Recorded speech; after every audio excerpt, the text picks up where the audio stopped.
Hey y'all, and welcome back to another episode of Catch That, where we break down albums, topics, talk about eras, and just everything R&B. I am naturally Elise, and that's my bro. JR. We are the R&B representatives, and today we are welcoming back our cousin slash brother slash teacher, Mr. Yeah. Adams, back to the show. What's up? How you doing? You can tell what time of year it is because I'm wearing a t-shirt now. Y'all can't tell, but I'm in my apartment sweating. Oh no! It's the most wonderful time.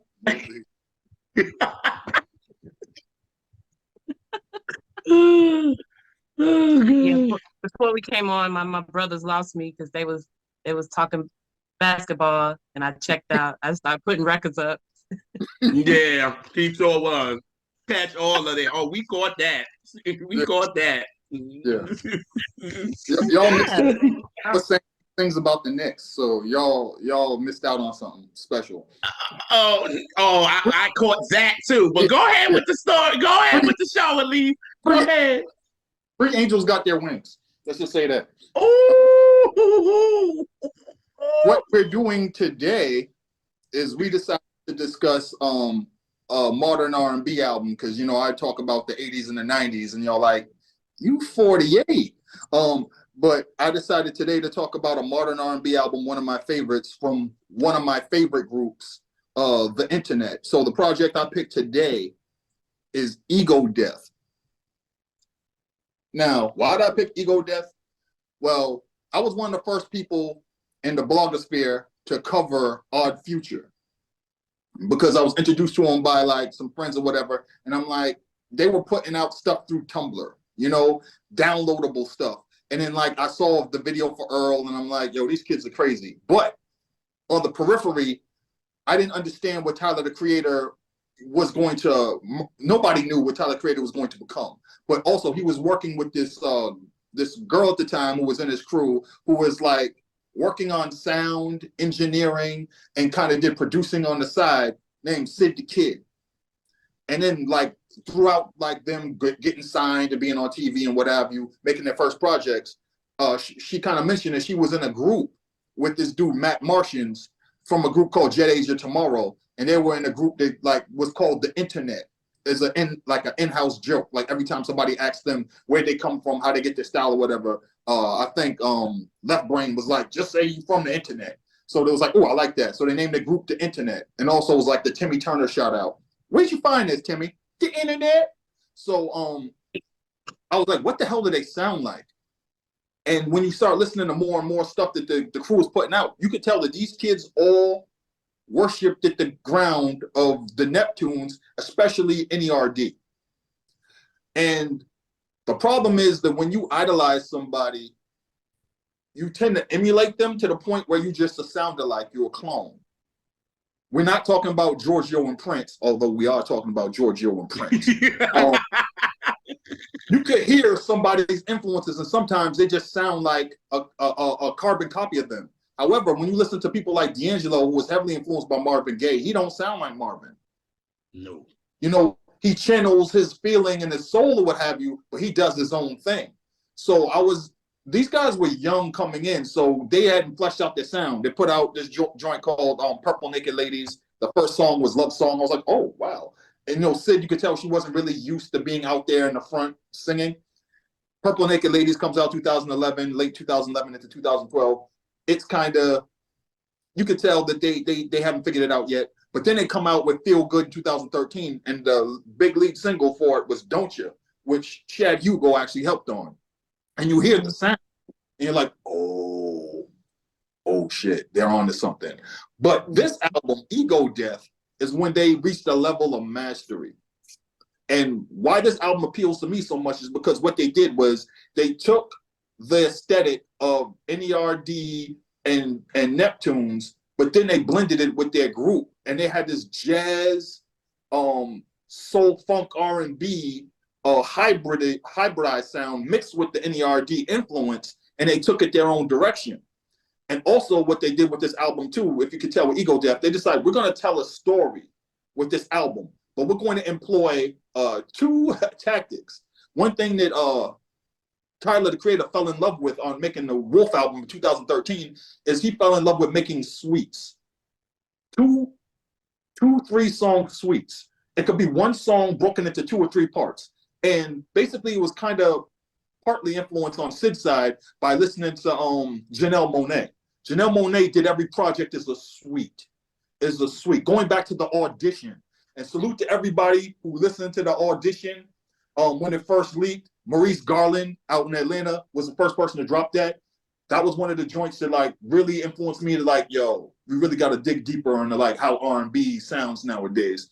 But they blended that and they decided we're going to make this album. We're going to tell stories, but we're going to take Tyler and Janelle Monáe's suite idea. We're going to make 2-song suites. We're either going to make 2 separate songs and bridge together or have the song in half and break it in half and then make it 2 separate songs. So that's the theme. And when this album opens up, because think about it, Tyler kind of mastered it when he got the Fucking Young, Perfect, and 911 Mr. Lonely, right? Yeah. Yeah. But on this album, it opens with an under 3-minute joint called Get Away. Wait. It just come at you like boom, Okay, like nothing. I love it. I love it. I love this record. Oh my God. And you know what, Darby, speaking of that, what's so crazy? It took me a minute to get into them. Honestly, Elise knows this very well. It took me a minute to get into them, which is bad because I like bands.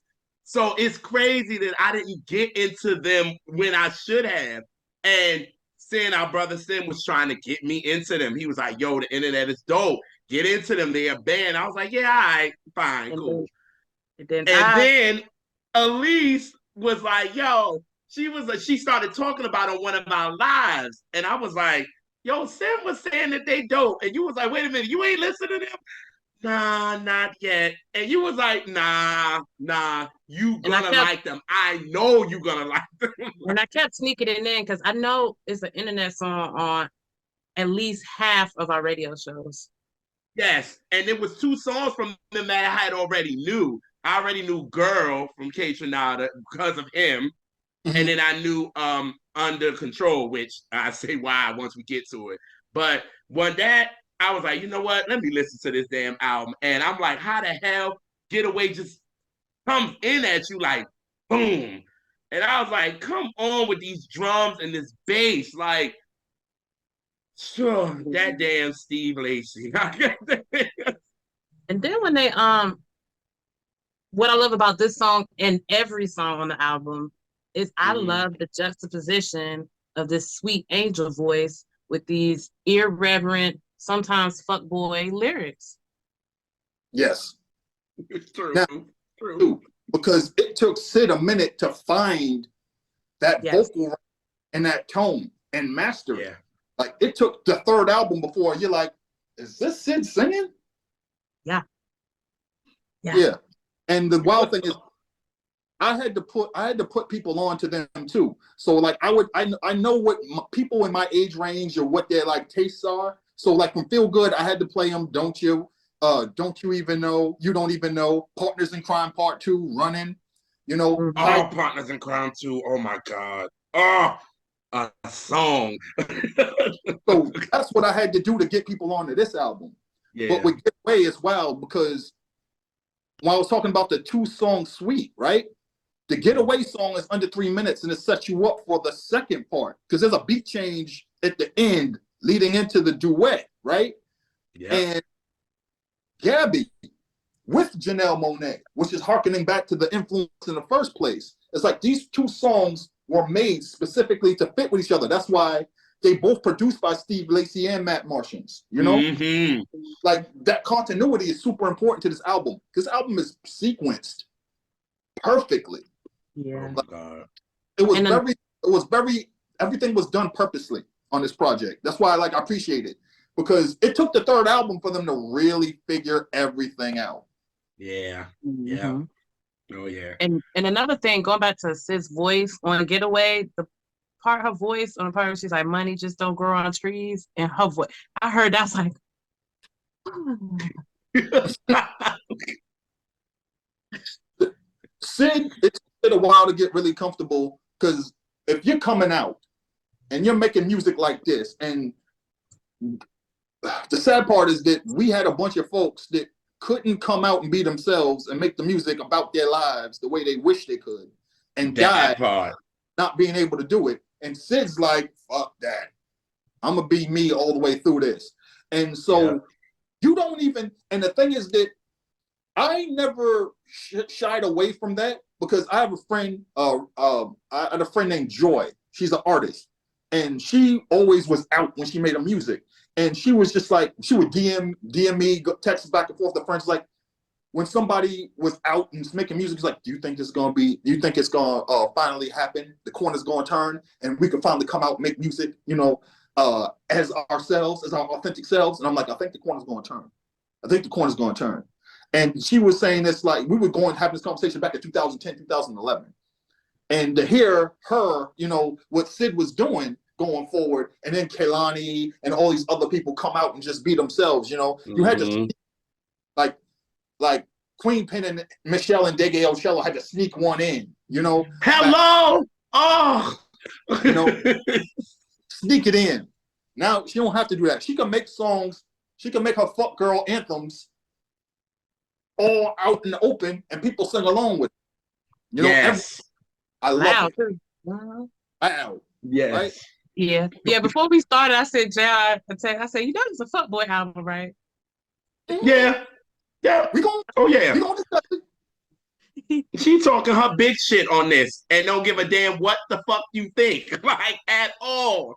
Like, she like, nigga, and what? Like, that's what. So, oh god. The third song, Under Control, right? It says it's produced by the internet, which means it's a whole band project, right? Yeah. Bodies involved. And like the albums, when you get from Getaway to Gabby to Under Control, you tell that, this album is following a theme, right? It's an arc. And they've mastered how to tell this story of like this arc, and like they took all their influences and their jazz funk chops, and what they do is they hit you with these little instrumental parts either at the middle of the song or at the end of it. And you're just like, and the first 3-4 songs just go by and they feel like one continuous joint. Yeah. It's wild. And like, and Under Control is a perfect example of that, right? Because when you get to go with it with Vic Mensa, it kind of snaps you back, like, oh no. Yeah. And see, the thing about Under Control, that's one of, I think, they do a little Spotify list at the end of the year, and that was in my top 5 played songs for like a few years. And I love it. Actually, one of the things I love best about that album, that record, is the percussion on it. That's like the star of it to me. Yeah. Like what the and it's so like it's subtle, but it like I always hear it and I'd be like yeah. That's how I was when I first heard it too, because this is the song that I knew from them, at least the place that I took you and Mika to. I was there and they were playing this record and I'm like, who the hell is this? And it's an older guy, older than me. He like, this Sid and some internet people. And I was like, huh? I was like, who? And he was like, the girl, her name is Sid. And I was like, okay. And it had like a nice little 2-step to it. So I'm like, oh, I like this. And then me getting into it, I was like, yo, I can see D'Angelo playing on this record. Oh, yeah. Definitely. Like, them keys, oh my God. Like, I was just like, yo, is they inspired by D'Angelo or nothing? And of course, I'm trying to ask people in the bar about this, and they looking at me like, nigga, I don't know. I just know who the damn artist is. Barely. And somebody said the internet somebody. So I was like, all right. And then I just like paid it no mind. And then when I came back to it, I was like, yo, this song is Ew, that's why it just caught me like that. And like you said, coming out of Gabby, it was like, yo, this band is But can sick. but can we talk about that fucking bridge and how Mm-hmm. they come out of said bridge? Yeah, Listen to me. That is Bridge. it is oh. It's nasty. Yeah, it's nasty and yeah, rude, but in a good way. Yeah. yeah. Because when you have like the Bruner family is well regarded in jazz circles. So you got Jermaine Mm-hmm. on here. Thundercat worked on the last album. Then you got Steven. Steven was running around making projects. And so you got cats like Patrick Page II, Christopher Allen Smith, who's a big part of this album, worked with Steve Lacy on several joints. And then you have like Matt overseeing stuff. And Sid's doing the brunt of the writing, and occasionally she has help.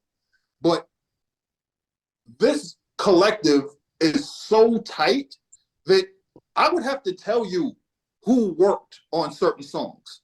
Yeah. Listen, you think that it was one person doing this joint or just two people doing this joint together, but it was people coming in and out, in and out. And they had it so down that each song blends to the next song, even if it's a different writer, different producers, different person who contributed, if it's like a feature, right? Yeah. So that's what I love about this joint. And the instrumentals, the music. Yo, like coming out of Under Control, and it's just the music. The song is just writing that. Nobody's doing that. Not now. That's gone on for like 7 minutes for me. That's gone on for me. But when you get to go with it, right? Sid's vocal change. She delivers the vocals different. Yeah, just go with it.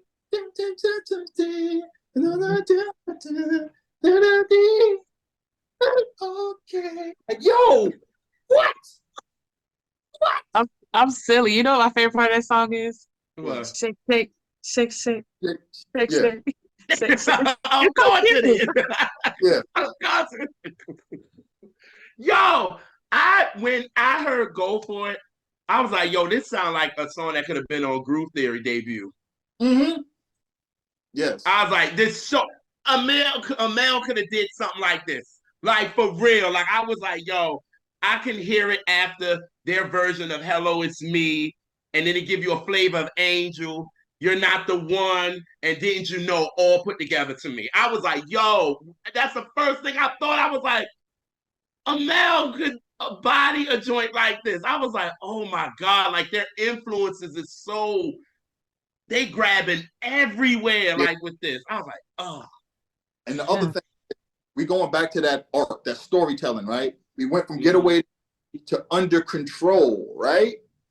And the theme of Under Control, and then it goes from Under Control to just go with it, girl. Just go with it. Come on, let your mind free. Let's go. Stop thinking so much. Let's just do things. You know what I'm saying? Why we gotta define shit? Come on, it's okay. So it's funny because it's a catchy, fun, bouncy song, but at the same time, it's kind of like, hey, I'm not gonna be tied down. This theme's gonna come back. I don't want to fall in love. This theme gonna come back. Girl, stop so much. Just go with it. Why we gotta define a relationship? Shit. Let's just be in a moment. Ain't nobody got no phones out. Just be in a moment.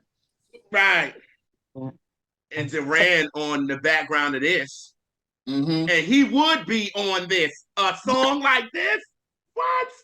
You can see it. Like, at first, you like, oh, Duran, he will eat this joint up. All the characteristics he will put into, well, he all over this album, for real, for real. So it's like, with this, when I heard this, I was like, yeah, he'll be down. And him doing his, like, acrobatics was giving it a little bit more credibility. Because like we said, Sid, as far as a vocalist, you're not looking at her as a powerful vocalist like that. Yeah.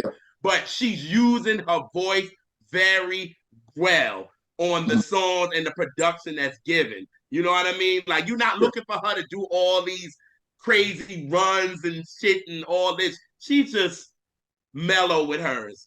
And that's what was kind of turning me off from the break, because I was like, here we go with these girls with these voices. But then at least hers, she is on great production, great stacking, like all that. She's good with where she's at. These other girls, I don't know what the fuck they doing. But Well, Sid, she all right with me. I think the big reason for that is that Sid spent so much time working as an engineer and recording people and giving direction, vocal direction to people, and knowing what sounds good, and listening to so much music and working with Tyler and Left Brain and Haji and all those people.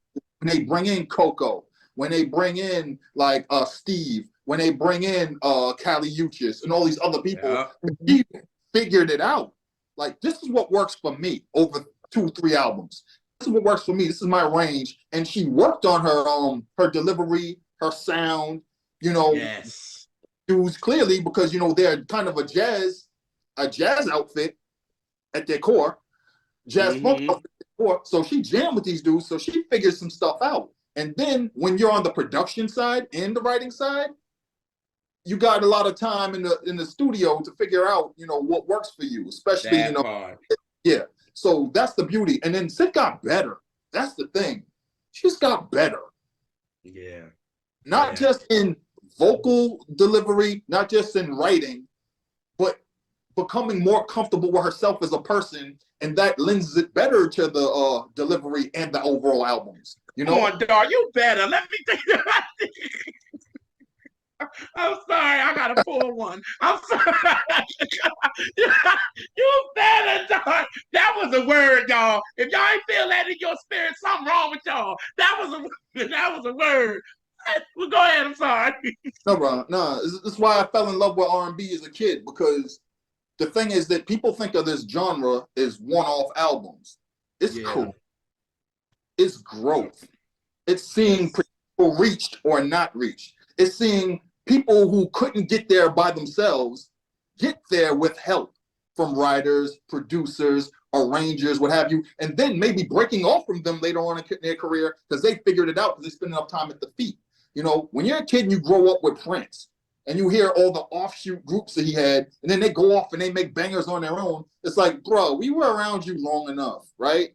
We figured out what to do that works for us. We spend enough time in the studio under your direction. We have our own voice and our own direction, right? So that's the thing you like to see.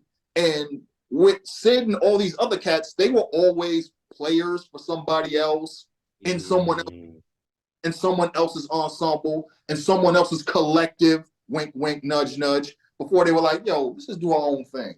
And let's figure it out and grow on our own. Because the Neptunes started out under someone else's tutelage, under someone else's thumb and wing, and grew and spread out on their own and influenced other people.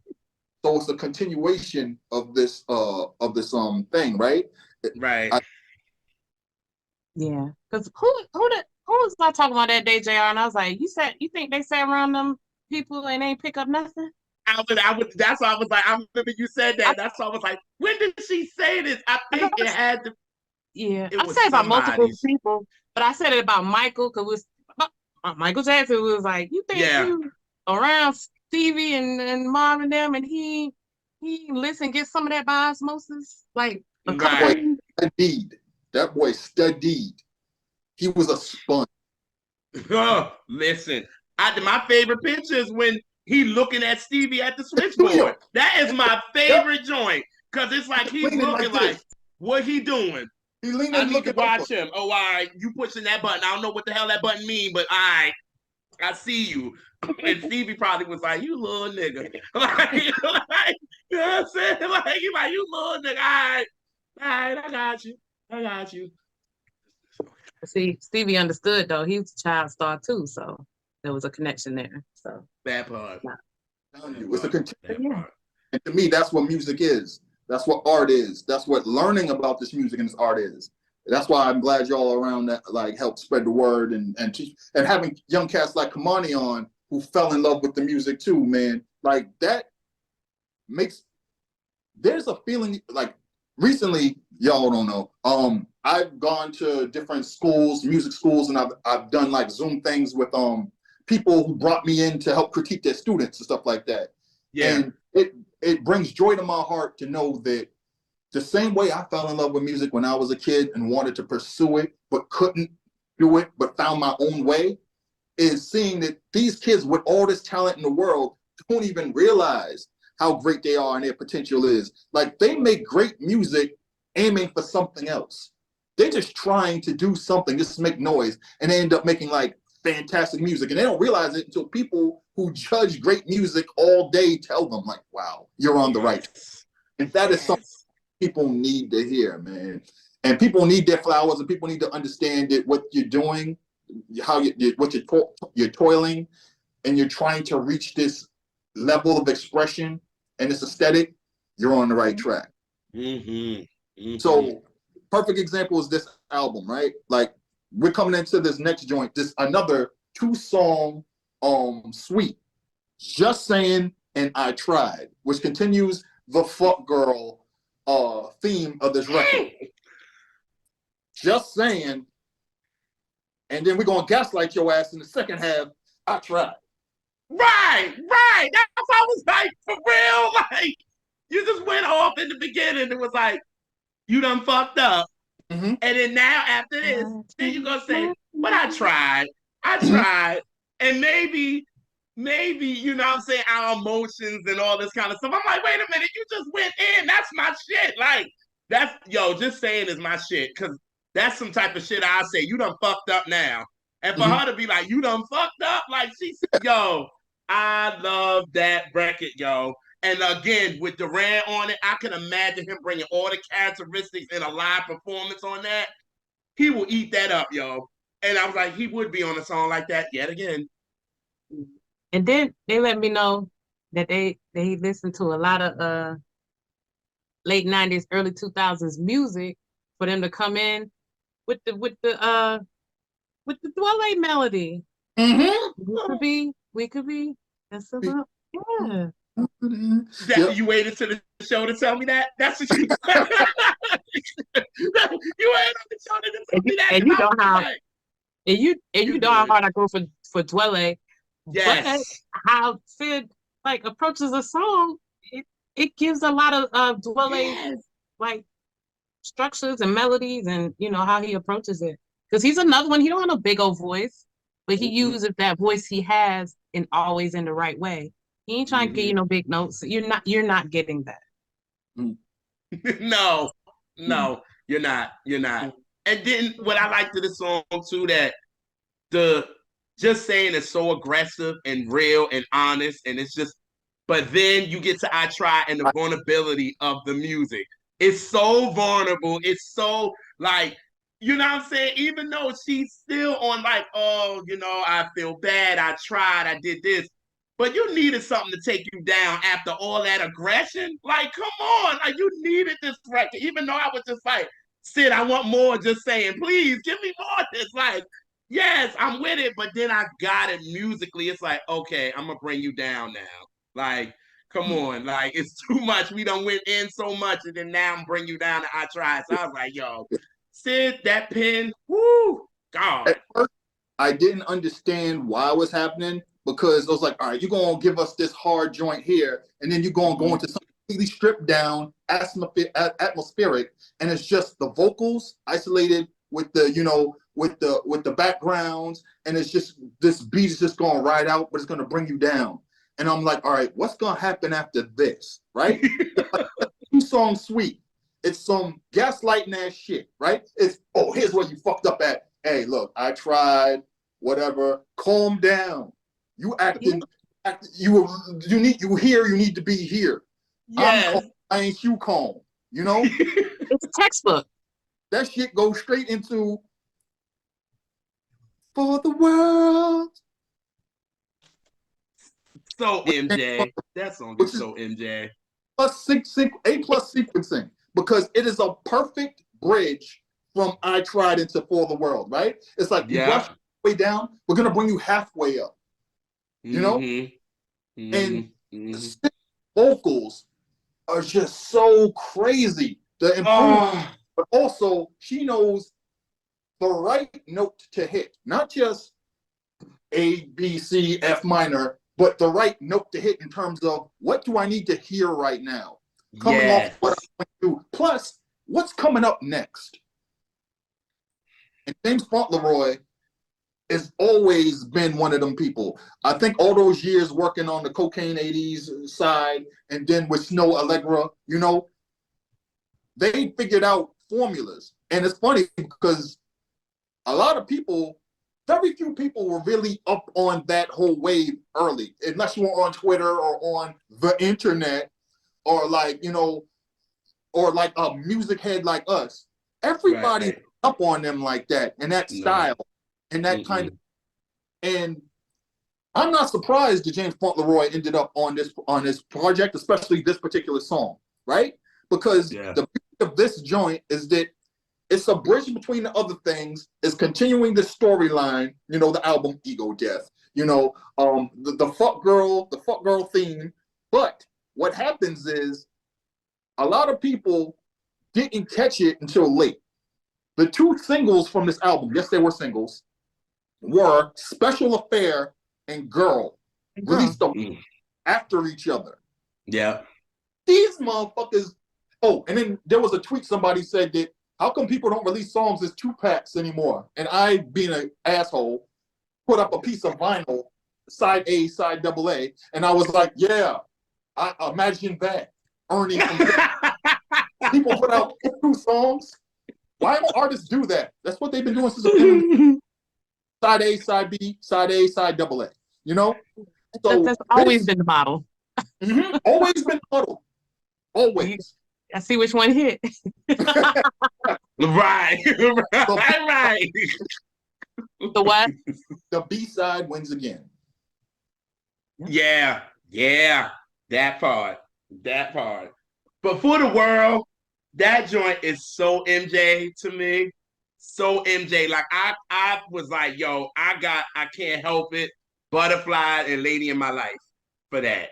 And like you said, Sid sounded so good on it. It was just like, this is a joint where you just like roll your windows down in your car and just ride. Like, and she riding this beat so. I was just like, that girl is nothing to play with, like at all. Like, I can see what Don said. You know, you had to get that song because she came in hard and she had to be like, tell me if this ain't no fuck boy, fuck nigga shit right here. Wow. Girl, you're special. I want to protect you. I'll kill you so you can live. I mean, I'll kill so you can live. Got you, bro. Got you. But you was just talking shit like 10 minutes prior. That part. That part. Big shit at that, yeah. So I think about like this 2-song, to me it's another 2-song suite. Because if you weren't noticing when the singles were dropped a week from each other, they were meant to be a 2-parter, you know, like the special episode, you know, the first half, then the second half comes in, you know. The last time on. For the special episode of, you know, Girl, then Special Affair. If you listen to the lyrics, if you focus on the delivery, if you listen to the overarching theme of the album, but if you listen to these 2 songs in particular, you'll notice Girl with Kate Renata, right? Everybody who loves everybody who loves Kate Renata, one thing they're going to do is, if you're producing this, we're going to wait for the beat to change. That's one way. We're waiting for the beat change, even though we're doing here, right? Jamil Bruner and Kate Renata on this joint. So you know this shit's going to rock. But also, this is very clearly a single. And this is Grammy nomination bait at the same time. So that boots. This shit is a lasagna right here. This joint is a lasagna right here. Because on one level, you the Kate Renata fan. Right. Waiting to hear their collaboration and waiting to hear the Kate Renata part enters. And then on the other part, you are R&B fan. Like, yo, this song is damn near perfect. This is the single. And then if you on the label side, you're like, this is what we wanted to hear when they said we're going to put this shit out. And then on the other side, if you on the Grammy nomination committee or board or whatever, you're looking for that other song to put there with the other songs that you know you might actually know, right? That other song. Catch it. Well, you know what I mean by that. By the Oh yeah, I get it. Oh yeah. They always get the nomination. You need to put in that other song that people are gonna be like, all right, you guys actually listen, or you did the bare minimum to listen to more. So this song, when they made this shit, you know they were like, oh yeah, we getting a Grammy nomination with this shit for real. High fives. High fives. High fives. Yeah. Ain't no way. So, but also easily one of the best R&B songs of that year/era, right? Easily. And then when the beat switches, finally, it's not as wild as you thought it was, but also that's proof that they knew. Okay, don't go too crazy. We trying to get that Grammy nomination. All right, so I get it. I just do this shit. Oh yeah, that's good. And we go pick the most like we gonna put the very end the part that's gonna ruffle feathers. Yes. Right. We gonna fade out with that. Last minute and 40 seconds. It's like, all right, this is the shit that's going. And that's what Jameer was like. I don't know the radio edit because he was like, he said that in the interview. Jameer was like, well, I don't know if people know the last minute and 40 seconds because it's not played on the radio. But I actually produced that, and I was like, K. Shanada, be easy. You know what I'm saying? We don't fight, we just fuck. She said, I'm in like, you're in love. I'm in like, you're in love. Like you're in love. She said she gave in. She said she gave in and I gave up. That's my favorite line. As lyrically beautiful as this album is, that's my favorite, probably my favorite line of the whole album. For me, this 2-song suite will come from you though.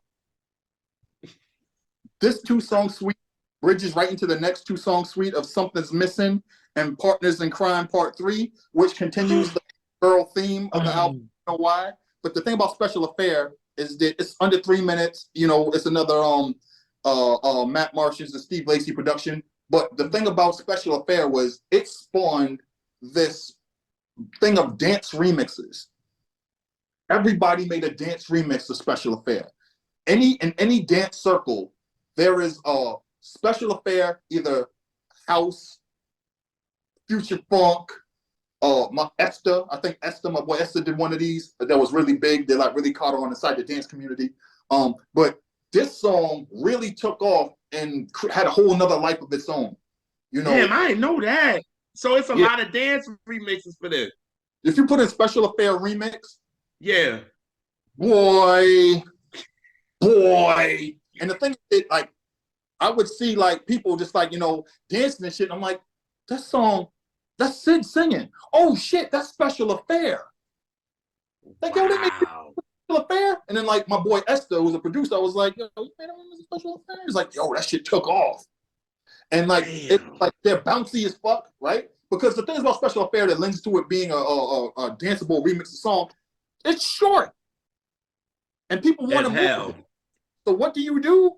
Remix it. Now, Special Affair, which is another Matt Martians and Steve Lacy production, goes into another Steve Lacy and Matt Martians production, Something's Missing.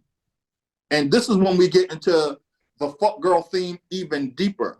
It's bouncy, it's fun, but the lyrics, don't get caught up loving me. Loving me. Yep. That's what I wrote down. Yes. What?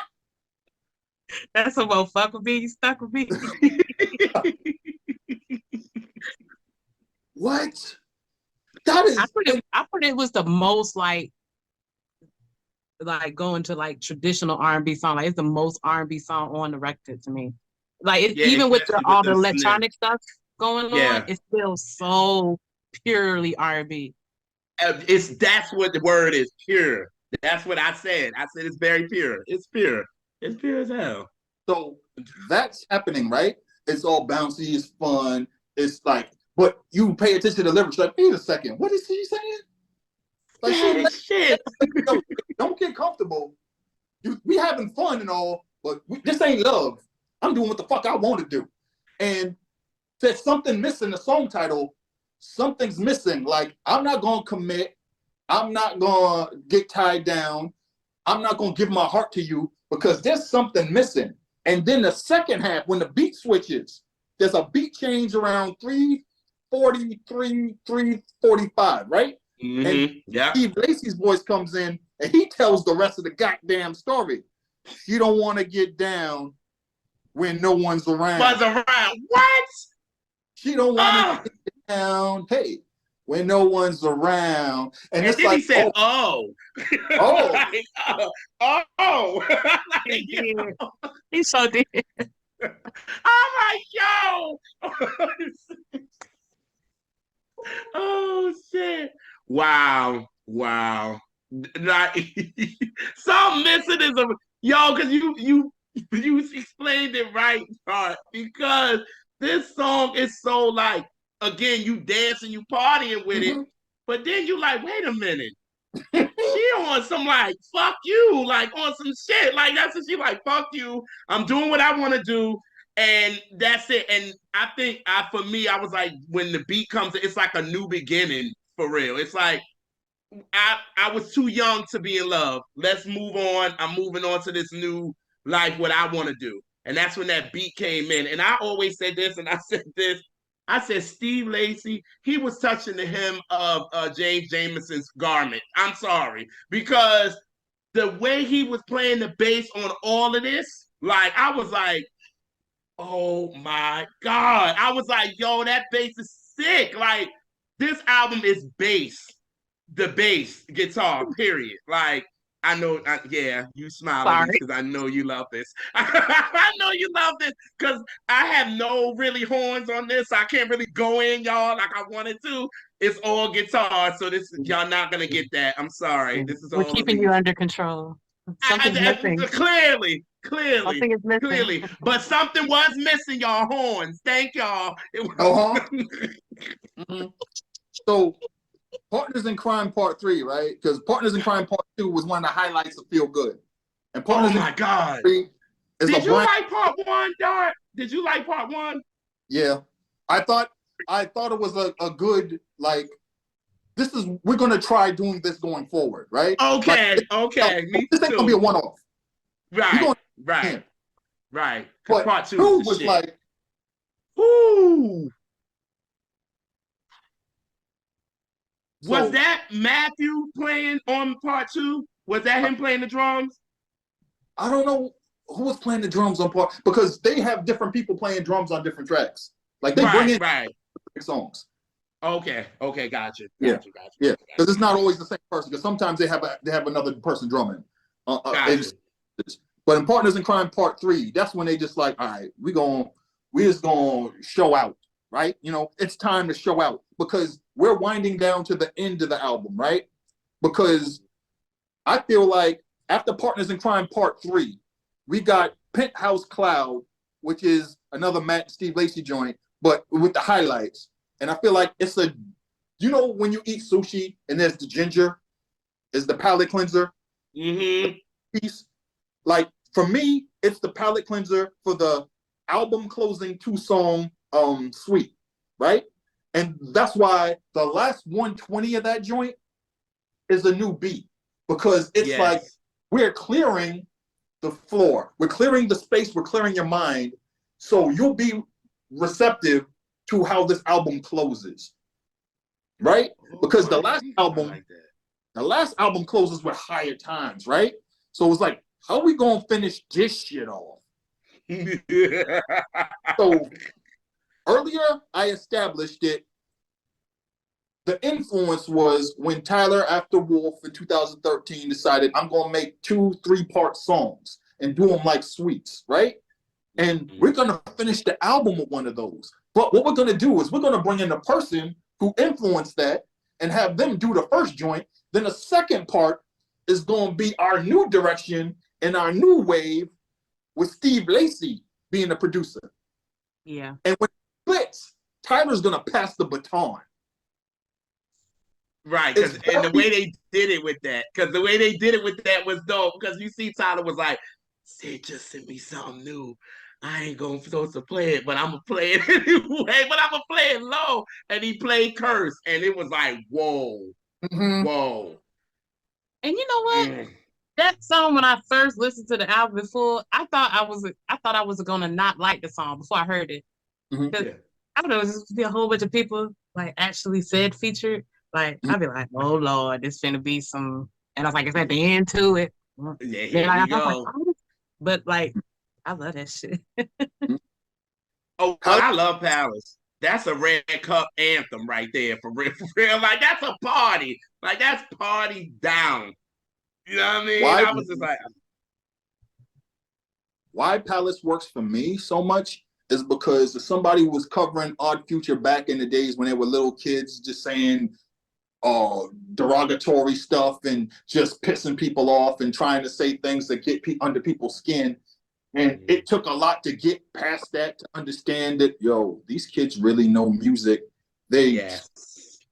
And they understand that this is how we were going to get above the noise. Even going as far as, we're going to bring out the names of the two biggest blogs, Nah Right and Two Dope Boys, and we're going to get into controversy with them, but it's just going to raise it's going to raise our profile to the point where they pissed off. Like, Nah Right was still throwing shots. SK was throwing shots at them forever. And look, I'll tell you a story that a lot of people don't know. At one point, I got a phone call because somebody who blogged was like, this whole shit with Odd Future, and Odd Future was blowing up, is really like taking it to the point where I feel like I'm depressed and I kind of want to quit blogging now. You know what I'm saying? Like, because they were on the other side. And I was like, dude, you got to understand. They came out the gate. Tyler's a kid of the internet. He used Tumblr. He understood what he was doing. He made it right.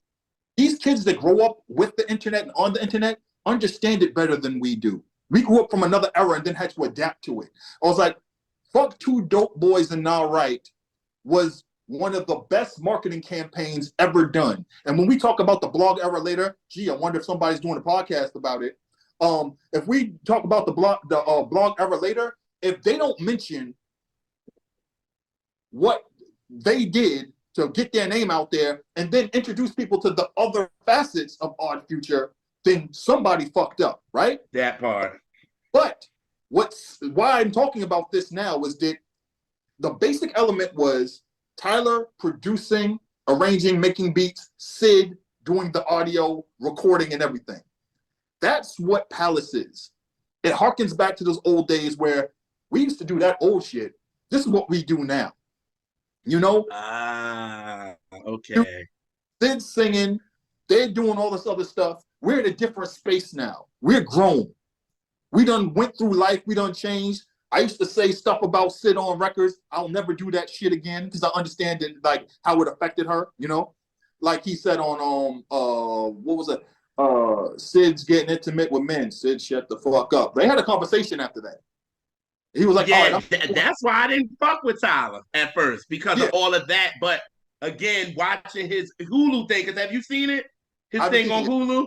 I just seen that, and he was like, he knew, again, just like you explained it, I know how to use the internet. I'm not stupid. Like, I knew this was gonna cause some shit, and they know it better than us. But in reality, he knows music like shit. Like, it's like his music mind is ridiculous. Yeah, you know how to he knew how to use the trolling for good. Yes. He was trolling, but he won't hurt nobody. So troll on, I suppose. But when he was hurting somebody, in particular Sid, they had a conversation. Well, yeah, with that, but I'm talking about like the blogs and shit. Yeah. But he figured out, he's like, yo, I can't do this. So Palace was kind of the thing, was like, I kind of led the charge, but they do their own thing. Come into my palace, girl. It's like the shit that I did with Coco, the stuff I do with Cali Uchis, the stuff I do with Steve Lacy, it's the stuff I do with Charlie Wilson, you know, the stuff I do with all these other people in the North, whatever have you. this is what me and Sid do, because we were the first people to do this shit. It was us for everybody. Right. And I'm past the baton. And this is the shit that they on now. I'm supposed to play this low, but it ain't gonna come in low. And then the beat comes in. Oh my God. And it's like, Steve Lacy's like, yo, we steering the spaceship now. This is what we do. And Sid's vocals on this shit. Oh my God. Like, this is a perfect album closer, man. This is like, damn. This is because the album Feel Good was like, yo, I think they figured it out. They figured it out on Ego Death. Ego Death is the album where they figured it out. Yeah. This is the masterpiece right here, right? Because the first album was We'll Figure It Out. The second album was like, yo, this is dope. The third album was like, oh, we're out of here. We got this. To the point where Pharrell, Chad, you know, anybody else who was their influences, anybody who like they emulated, or anybody they listened to and was like, we're gonna reach a Janelle, Monet, you know, everybody. They listened to this shit like, this is my shit. That's what you want to reach. Yeah. It's all good to have influences and emulate them. When they come up to you and they're like, yo, you figured it out. When Tyler can pick up a phone and call Pharrell, and they go back and forth and talk about music and expression and growth, and Sid can have that same conversation, or people just talk about Sid without it being prompted because they listen to her shit, that's where you want to reach. Right. I spent over a decade trying to write, and then, you know, trying to write and, you know, be somewhere near my idols and shit. And then when they start acknowledging me, I was like, what? I was just doing the work and kept my head down. And I know that when they reach this level, you know, of mastery, of the music, of the sound, and it's like, all right, now we grow from here as us. People ain't gonna think of us as the students of or the disciples of anymore. There's the internet. And now we got people that want to emulate the internet as opposed to the people that we were influenced by. And that's what this album does. Ego Death. Yeah. Ooh. Ooh, it's one thing I want to talk about. Penthouse Cloud. Oh yes. Yeah. At the end, the harmonies and the stacking at the end, the When We Die, when they're like, that is like I would keep on running it back because I just want, like, it's just. I love that record. And I said this I said this with it because obviously we know what they're talking about in this record. You know what I mean? It's very Black Power, this and that, right? But right after like the 3:24 mark on the record, I feel like they like, yo, that's some protest music to me. Like, yo, we about to get out. Let's do this. Like, we about to represent for us. You know what I mean? And I was just like, I know, you know, Marvin and Curtis and all them hearing this, like, we like these kids. Like, we like what they doing. You know what I mean? Because you can tell, we feel what they, you know, their influences is and what they trying to do with it. But musically, we can understand it. And I was just like, yo, how you go from that? Because it was so vulnerable. Like you said, the part when she was like, yo, maybe we'll find a paradise in the sky when we die. Like that, what? The vulnerability in that alone takes you somewhere. Then it's like, Sid is like, all right, we got you. Now let's do something about it. And that's when that beat changed. And it's like, all right, let's do this. We got to do this. We got to represent. We got to do this for our people. Let's protest. Let's show people we down. So, yeah, Penthouse Cloud is another favorite because of the vulnerability of it. And then it changed. Like, we got to do something about this. You know what I mean? So, yeah. I mean, this joint dropped right.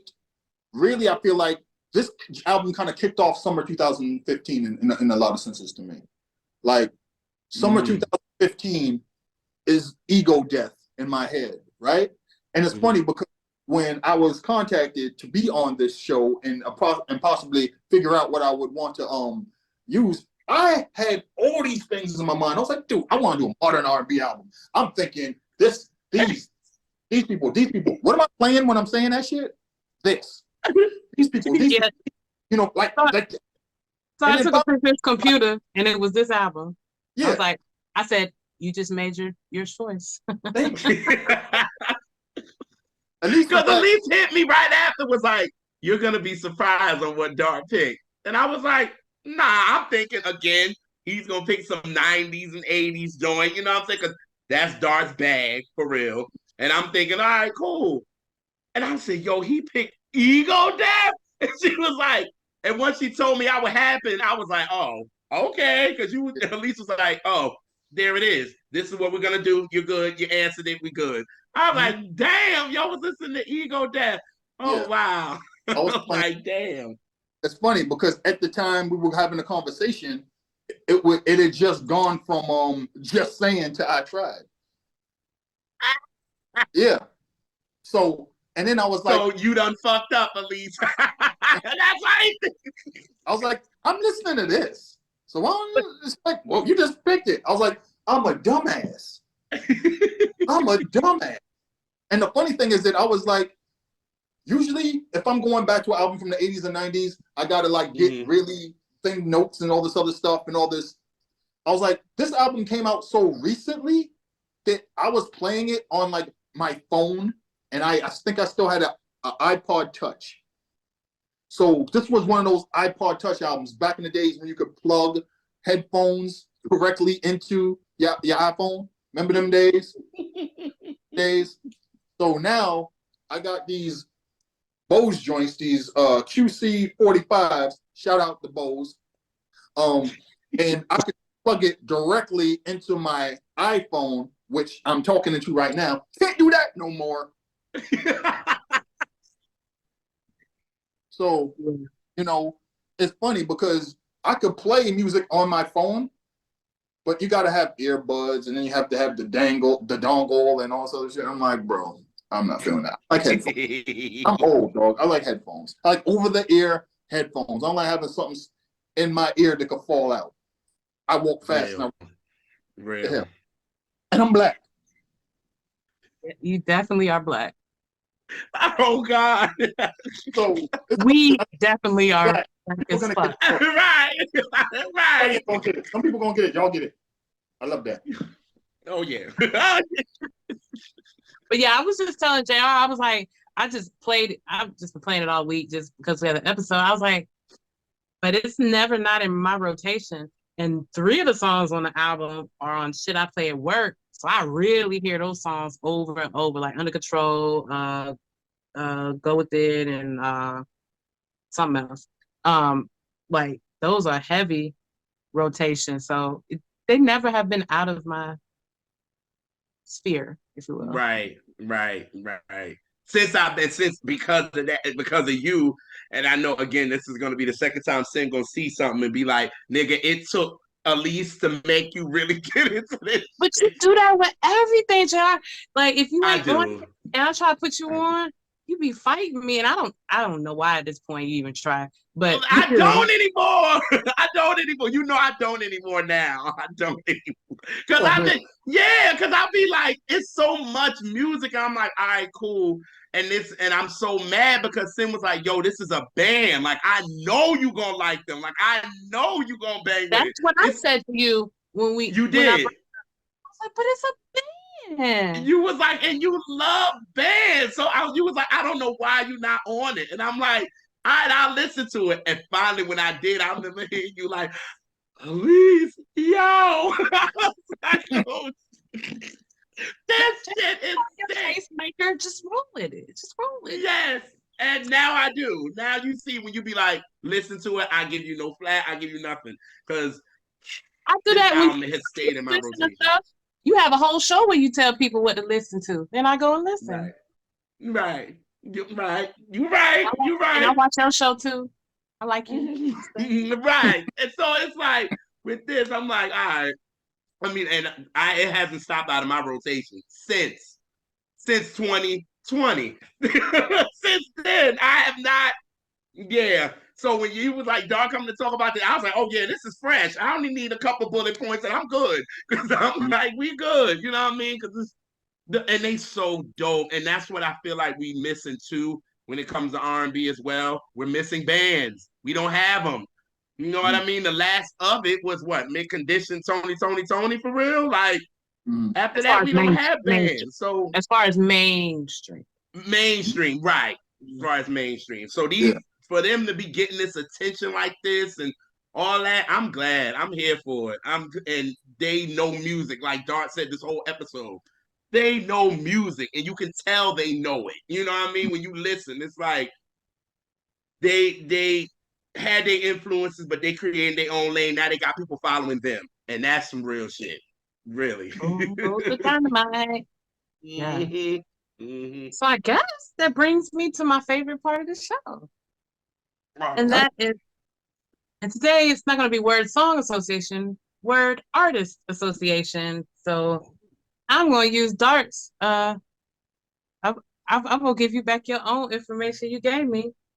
And I'm going to give you some of the artists that you propose we talk about in the vein of internet. And you tell me first song, memory, or just like a song that you think people should know. Wherever you want to go with it. Okay. We will start with Jose James. I gotta go with Black Magic. I think it came out 2010. I feel like that's an excellent entry point. I was on I think he did something in 2008, 2007, right before this. But I think the 2010 project is the perfect entry point. And then from there on, yeah, sure. But yeah, Jose James is one of those super slept on artists, man. Made some incredible music. His voice is insane.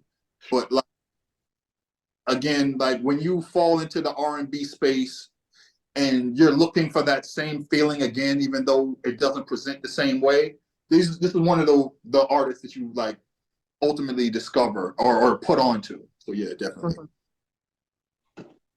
All right. Next, Taylor McFerrin. Ooh. So Taylor McFerrin did a joint. Because Taylor McFerrin, of course, I don't know if you understand. We were talking about the Bruners earlier, right? Another family of McFerrins. And Taylor, his sister Madison, went to Berklee College of Music, right down the street from me. And I kind of was introduced to her through Questlove. And there have been women walking around my neighborhood who look like they would have dated Prince back in the day, you know, and she's one of them, right? But Taylor's her brother, and he did a song with her, Emily King called Decisions. Oh, yes. Oh, yes, sir. Woo! I'm an Emily King. Woo. Yeah. Oh, God. I feel like Decisions is like the best song that Little Dragon never made.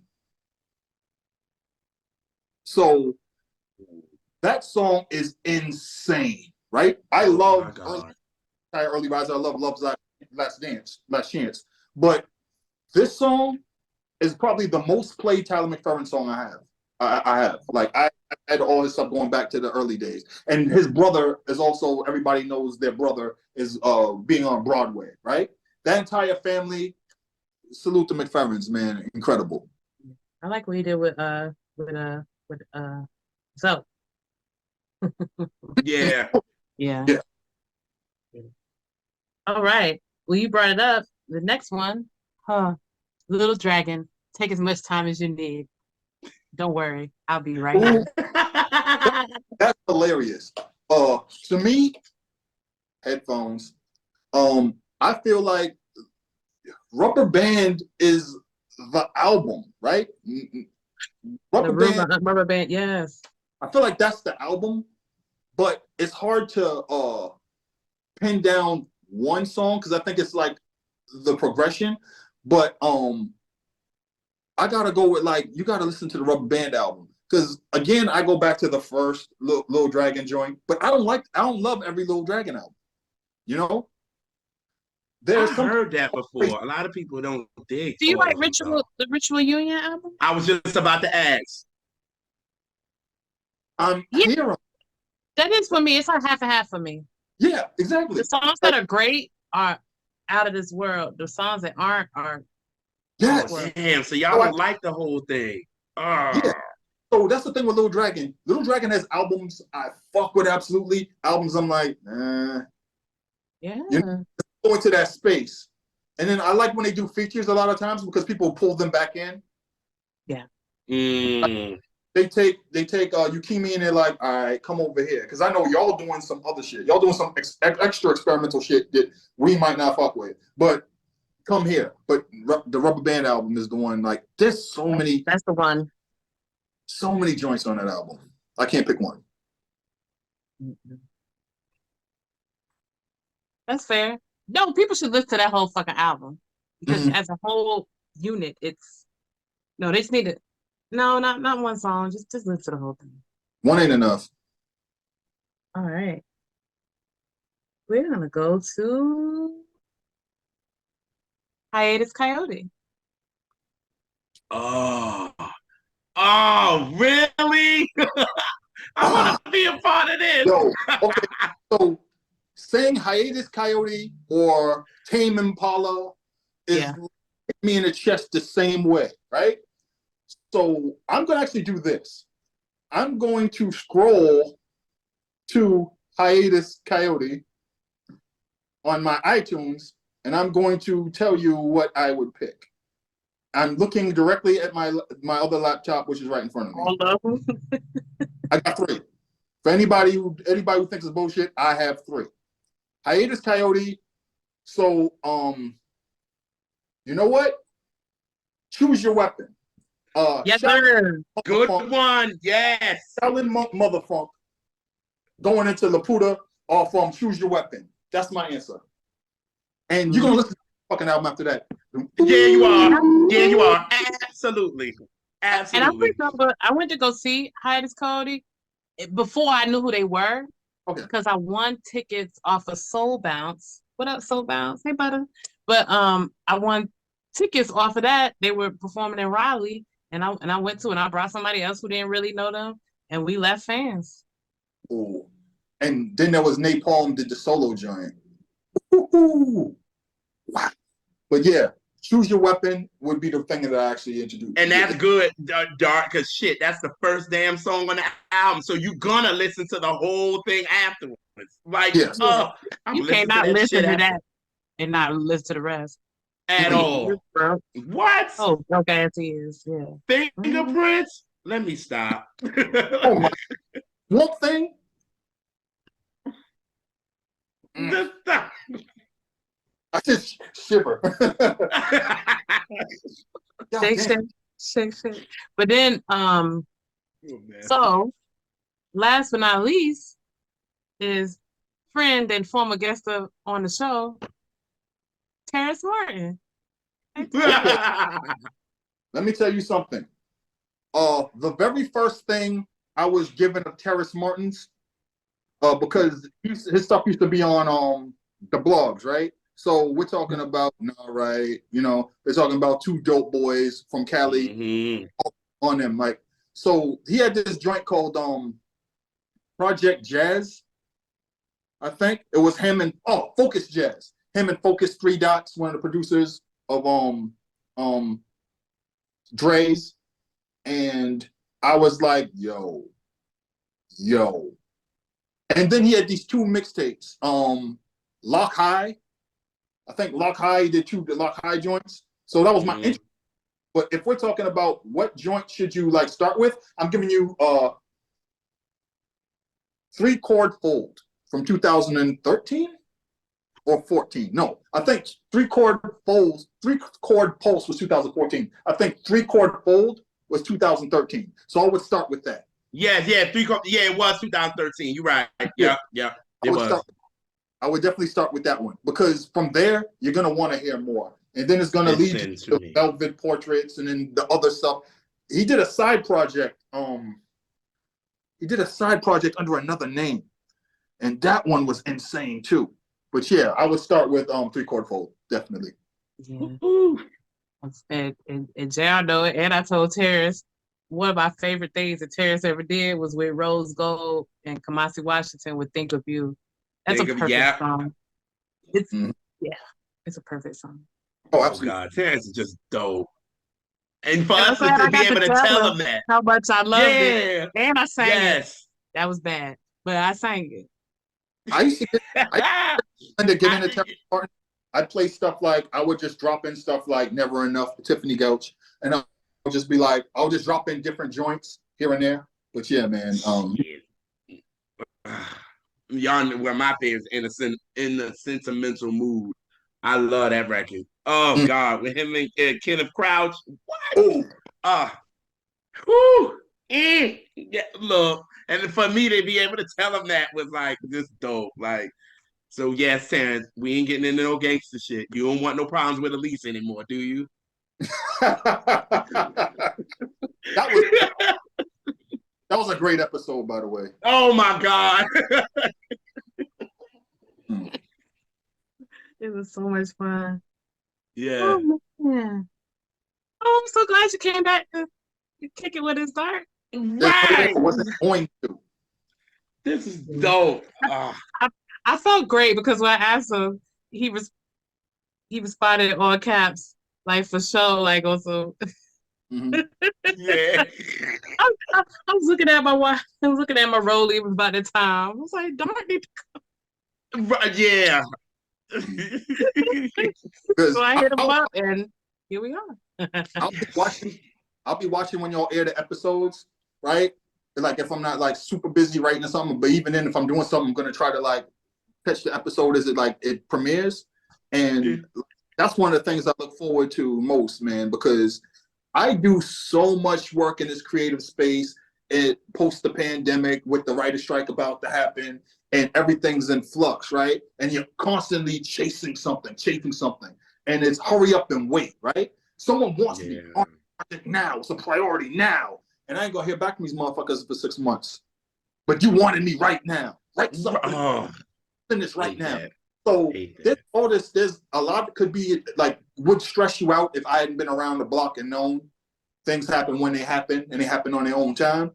And don't think that this is gonna be what happens, because you be ready to pivot at a moment's notice. And one of the things I look forward to in a week with all this chaos is knowing that y'all gonna drop a new episode with somebody and y'all gonna discuss an album that either I'm familiar with, a song I'm familiar with, or something that the person is passionate about, and I get to understand why. And I get to have a new appreciation for it and listen to it with new ears.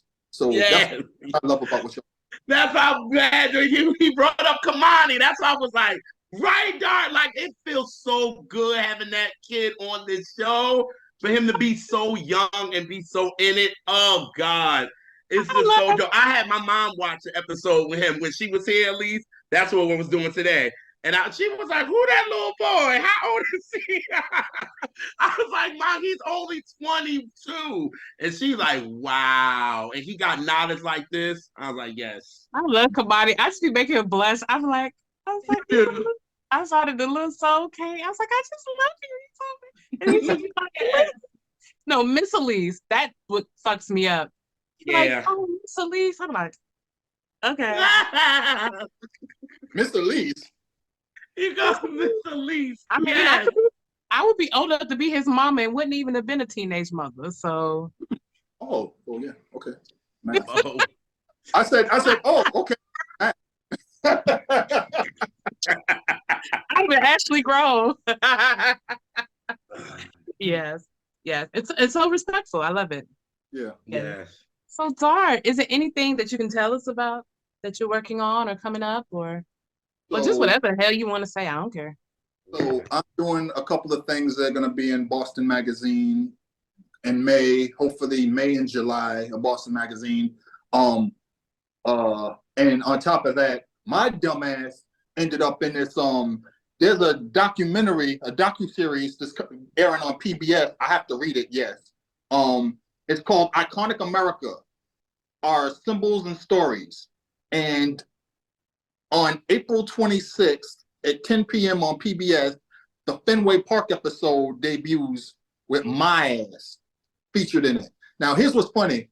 I went to Fenway Park. My boy Howard Bryant, who's a well-known ESPN sports writer, culture critic, and he's from Boston, and he's like one of my idols. And he was like, "Yo, PBS is doing this documentary about Fenway Park. You want to come down?" I'm like, "Yeah, sure." So I have no expectations because there are people with big names, famous people like Jackie McMullen, Bob Ryan, Dan Shaughnessy. These are names that in the sports world, especially in New England, everybody knows. Like they come forever.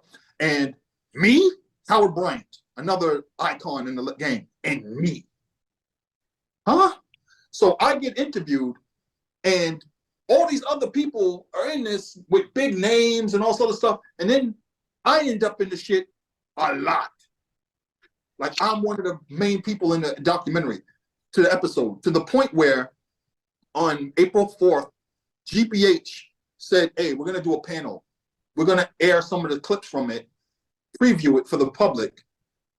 Sold out, packed, 250 people, and we want you to be on the panel. I'm like, cool, I'll come down. And then when I come to the panel, I'm dressed in a hoodie and some joggers like a fuck boy and some Adidas.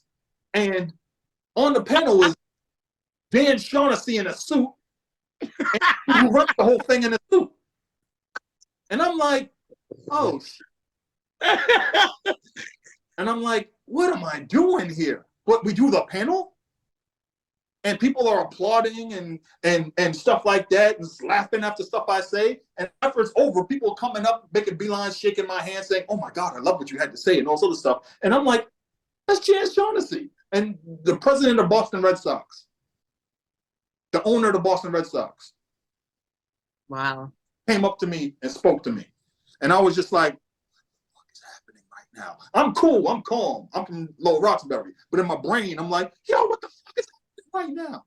So what I'm telling you is that in your mind, you have it that your career is going to go one way, you're going to do some things like this, whatever. This is what you're aiming for. And life, there's a saying, when you make plans, God laughs. And it's going to take you another. And when you get that opportunity, don't say, I'm not ready for it. I'm not prepared for that. I can't possibly do that. Take the leap. Because a whole lot of people got opportunities they weren't ready for, and they figured the shit out. You know? So that's one thing I'm doing. And other stuff is just like individual projects I'm trying to pitch. I'm trying to write, you know, here and there. There's a lot of stuff that's going to be happening for hip hop. And this being the 50th anniversary in 2023. So hopefully I'm going to say this and hopefully it manifests itself. So back in August, on August 11, 2013, for NPR, I wrote a piece about hip hop's 40th anniversary, hip hop at middle age. So I wrote hip hop turns 40 for NPR. And it was one of my proudest achievements because I was waiting for the big piece to write to help define my career. I wrote it, I submitted it. It was the most money I'd been paid for a single piece up till that time.